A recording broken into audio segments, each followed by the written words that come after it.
ನಮಸ್ತೆ ಟಿವಿ 20 ಕನ್ನಡ ವಾಹಿನಿಗೆ ಸ್ವಾಗತ.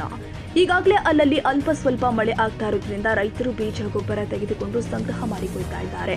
5 ಚೀಲ ಯೂರಿಯಾ ಗೊಬ್ಬರ ತೆಗೆದುಕೊಂಡ್ರೆ 550 ರೂಪಾಯಿ ಒಂದು ಚೀಲದ ಕೀರ್ತಿ ಗೊಬ್ಬರ ತೆಗೆದುಕೊಳ್ಳಬೇಕು. ಈ ಕೀರ್ತಿ ಗೊಬ್ಬರ ತೆಗೆದುಕೊಂಡ್ರೆ ಮಾತ್ರ ಯೂರಿಯಾ ಗೊಬ್ಬರ ಕೊಡ್ತೀವಿ ಅಂತ ಹೇಳ್ತಾರೆ ಖಾಸಗಿ ಅಂಗಡಿ ಮಾಲೀಕರು.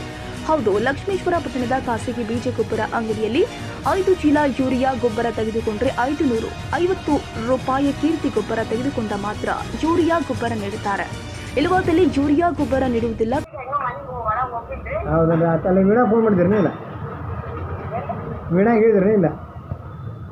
ಈಗ ಅದಕ್ಕೆ ಕೊಟ್ಟರೆ ಅಷ್ಟೇ ಕೊಡ್ತೀರಿ ಸರ್ ಕೀರ್ತಿ? ಅಲ್ರಿ, ನನಗೆ ಅದಕ್ಕೂ ತೊಗೊಂಡಲ್ಲೇ ಬೈ. ಹಾಂ, ಅದು ಗೊಬ್ಬರ ತೊಗೊಂಡಲ್ಲೇ ಬ್ಯಾಡ ಅಲ್ರಿ ಸರ್. ಅದು ಬ್ಯಾಡ ಅಂದ್ರೆ ಕೊಡಂಗಿಲ್ಲ ರೀ. ಮತ್ತು ಬೇರೆ ಗೊಬ್ಬರ ಯಾವ್ದು? ಬೀಜ ಗೀಜ ಹಿಂಗೆ ಲೇಟ್ ಐತ್ರಿ. ಹೀರೆ ಗೊಬ್ಬರ ಆಮೇಲೆ ಸಿಗಂಗಿಲ್ಲ ರೀ ನಮಗೆ ಅದ್ರ ಸಂಬಂಧ.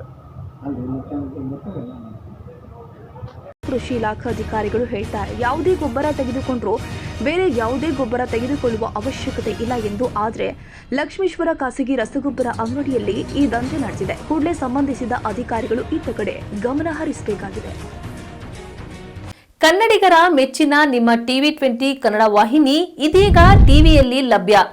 ಕರ್ನಾಟಕ ಮತ್ತು ದೇಶ ವಿದೇಶದ 360 ಡಿಗ್ರಿ ಸುದ್ದಿ ವಿವರವನ್ನ ಪಡೆಯುವುದಕ್ಕೆ ಟಿವಿ 20 ವಾಹಿನಿಯನ್ನು ಲೈಕ್ ಮಾಡಿ, ವಿಡಿಯೋಗಳನ್ನು ಶೇರ್ ಮಾಡಿ, ಕಮೆಂಟ್ ಮಾಡಿ, ಸಬ್ಸ್ಕ್ರೈಬ್ ಮಾಡಿ. HCN ಕೇಬಲ್ 842 ನಂಬರ್ನಲ್ಲಿ ಹುಕ್ಕೇರಿ ತಾಲೂಕು ಹಾಗೂ ಸಂಕೇಶ್ವರದ ಸುತ್ತಮುತ್ತಲಿನ ಹಳ್ಳಿಗಳಲ್ಲಿ ಲಭ್ಯ. PCN ಕೇಬಲ್ 129 ನಂಬರ್ನಲ್ಲಿ ಹಾರುಗೆರೆ ಸುತ್ತಮುತ್ತಲಿನ ಹಳ್ಳಿಗಳಲ್ಲಿ ಲಭ್ಯ. ರಾಯಬಾಗ್ ಡಿಜಿಟಲ್ ಚಾನೆಲ್ ಕೇಬಲ್ 80ನೇ ನಂಬರ್ನಲ್ಲಿ ರಾಯಬಾಗ ತಾಲೂಕಿನ ಸುತ್ತಮುತ್ತಲಿನ ಹಳ್ಳಿಗಳಲ್ಲಿ ಲಭ್ಯ.